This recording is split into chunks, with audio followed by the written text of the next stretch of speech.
goreng pisang. Goreng pisang kat Bali. Why not? Tahu tak? Okay. Siapa kata nak makan goreng pisang cuma kat Malaysia je? Kat Bali ni pun kita masih boleh. Okay. Nak tak nak je. Alright. Allah. Okay. Lepas kita keluar, kita buat high tea kali ya.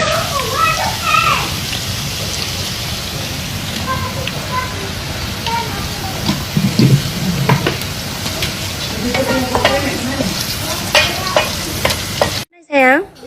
Nice. Dah yang keberapa kali dah you makan? Ada 20 lah.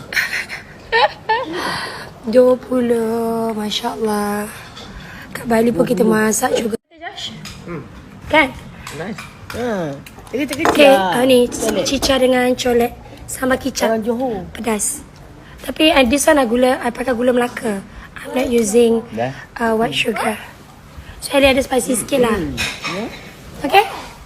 Lagi sedap. Goreng pisang with sambal kicap Johor. Okay, in Bali. Why not? InsyaAllah. I love you. Lagi tu. You love me or not? Yes. Are you sure? Because you're the best cooker. Oh, lah. Best Maggie cooker in the world. Oi!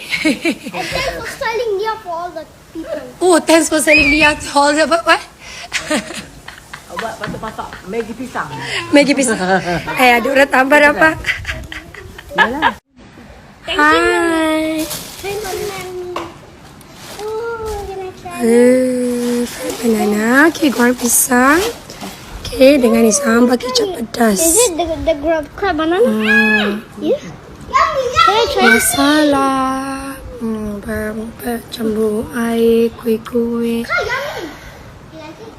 Hai, Mami. Hai. Come. Duduk lapar je. How is it? Sedap? Sedap. You like it? The fried banana? Sedapnya. Like it, sayang? Lembek-lembek. Masya Allah, Alhamdulillah.